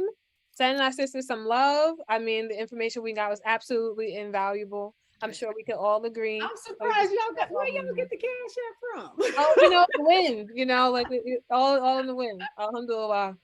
Retreated into the beneficent with that one. So yeah, so just sharing that. And let's see, is there anything else? I think that's everything. The books themselves are like small but mighty, packed and full of information. Cannot recommend them enough. So please do, send some love and get it for somebody else you love too. And also her Instagram. Thank you, Brother Jeremy. Brother Jeremy just listed her Instagram in the chat too. So when it's time when she lets you know about other moments when she's speaking, other programs that she was doing, you'll be able to get updates. So be sure to follow her there. Hey, I think that's everything. Oh, are we gonna do the you are like saying you are being called ? Are we doing that? We're not doing that. Okay. No, never mind. My bad. Alrighty. So that thus concludes our church announcements. Assalamu alaikum. Wait, you were being what? I don't. The you were being called thing. Sorry, I thought that we were asking our guests to say the words, but we're not asking our guests to say the words. Wait, like for them to come off mute and be like, "You were being called." I thought, okay, that all right. is corn ballish. Okay. Okay. No. No For no promo, comment. it's for promo. Oh, for promo. Okay, for promo. You are being called. I'm gonna say we're not gonna do this at every ending. That's so corny. Okay, so let's do gallery view. That actually is great. That's great. So let's do gallery. No, we're not about to sit here and act like Janaea came up with this. I'm sorry. Everyone, as many people that can come off camera would be great. And everybody, please come off mute. So we're gonna give 10 seconds for coming off camera. 10, 9, 8, 7, 6, 5, 4, 3, 2, and 1. All praises due to Allah. All right, and then on 3, because we're not gonna do it like when we say we're gonna do it on 3. You know how we would be at the mosque and we be, wait, mute everyone. Now when we at the mosque and somebody says prayer, and then for the whole entire time of prayer, somebody says prayer, prayer, prayer, until the ending of prayer, and then it's pointless. We're gonna do 1, 2, 3. You are being called, and we're gonna do it at the same time. Whoever gets it wrong, we're removing you from the call. You're not allowed. It's bad for marketing. All right, real quick. Okay. 1, 2, 3. Everybody, let's everybody get off mute first. Do we want to do a practice run? It's kind of impossible. The wavelengths is not. I don't know, sis. Everybody has to come off mute first, or it's not going to work. I'm going to give 5 seconds for everyone to come off mute. Whoever is saying you are being called. All right. 5, 4, 3, 2, 1. You are being called. Oh my God! No, that was the 5, 4, 3, 2, 1 for everybody to come off mute. Nisa, no, you have to warn. If I'm gonna play. Okay. On 3, you are being called. 1, 2, 3. You are being called. Okay, that was great. That's great. That's actually after 3 you did that, but okay. Just future reference. You gotta go if okay. That's so funny. Anyway, I don't have time for this. I don't have time for the scrutiny. Thank you. I'm just saying, thank you, Ridicule, Brother. Thank you, Brother ridicule, Dustin. ridicule. That's all you do. But okay. So now, Brother Demetrius, you could go ahead. He said that he had like a quick 30 seconds something to say, and then he's gonna go straight into Holy Quran, as we always close out with the Holy Quran. You know, ask Allah to open you up to something short, not like when we get in those mad long sections. A nice short, cute, something cute, and then Brother Jeremy will close us out in prayer, and you will hear no more from me. So before you hear what was that? Oh, okay. So before you hear no more from me, again, thank you so much, Sister Maryam, and assalamu alaikum, everybody. Praise be to Allah. Thank you Walaikum all. salam. Wa alaikum salam. Walaikum salam. Um, Thank you. I'm sorry, I don't know if Allah has anything cute for us, but I did ask him to guide us to what he wants us to hear right now. So that's what we got to get. With Sister Niece's permission, all I really wanted to say, and I don't have to say much because I would really just be reiterating what Minister Ava said in that clip. The beautiful call that we just got from Sister Mariam, which thank you again for, dear sister, is just a reflection of what Allah has sitting up in all of us. That's why Sister Anissa wanted to start this um, series that we're doing of You Are Being Called, because we've had a lot of heavy hitters, council members from the Shura Council in the Nation of Islam come up, and we don't want to continue the idea of us looking up to our big brothers and sisters and not realizing the potential that continues to grow really and get bigger as Allah continues our generations down the line. So, um, stay tuned because you never know when you may be called up to give your testimony. And if you just speak from your heart to the experience that Allah has given you in your life, like he gave Sister Mariam, it doesn't have to be Sister Mariam's life, but everybody has something powerful for somebody to take something from. So, That's right. thank you again, Sister. And we're going to read one section of the Holy Quran, wherever Allah turns us to. Bismillah ar-Rahman ar-Rahim. A'udhu billahi minash shaitanir rajim. All right. Oh, okay. So we're in Surah 9, chapter 9, the immunity, section 5. Islam will triumph in the world.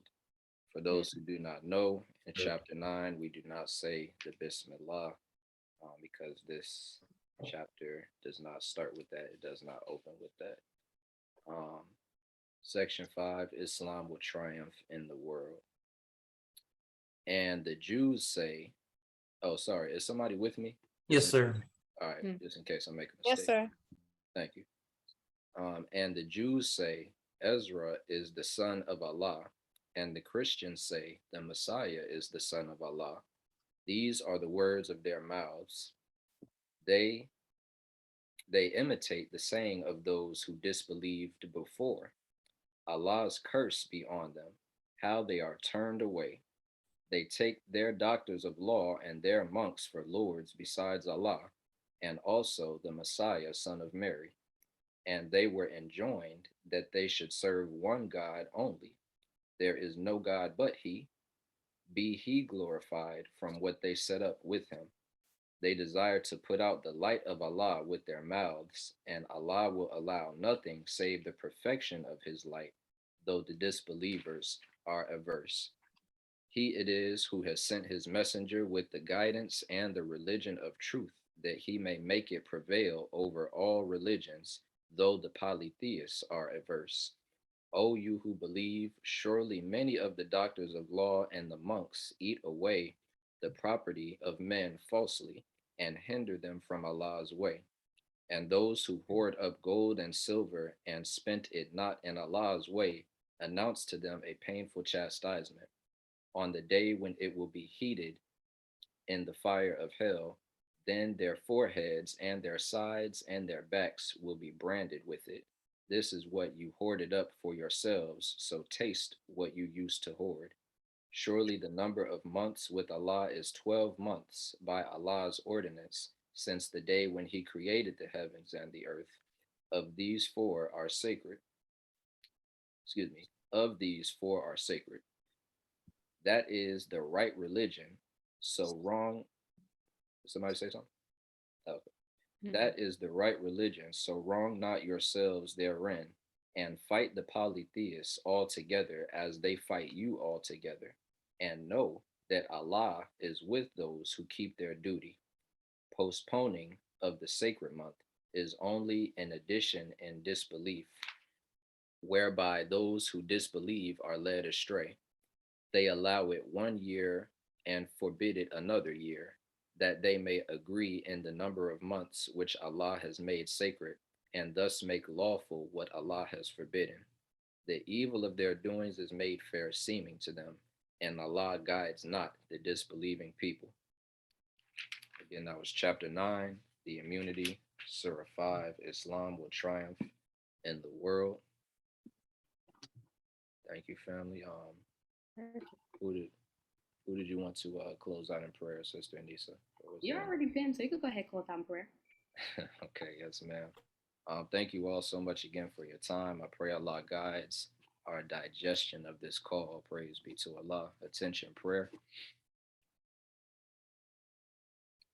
In the name of Allah, the Beneficent, the Merciful, Bismillah, Ar-Rahman, Ar-Rahim. All praise is due to Allah, the Lord of the worlds, the Beneficent, the Merciful, Master of the day of requital in which we now live.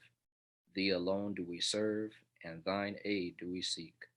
O Allah, guide us on the right path, the path of those upon whom thou hast bestowed favors, not the path of those whom thy wrath is brought down, nor of those who go astray after hearing thy teachings.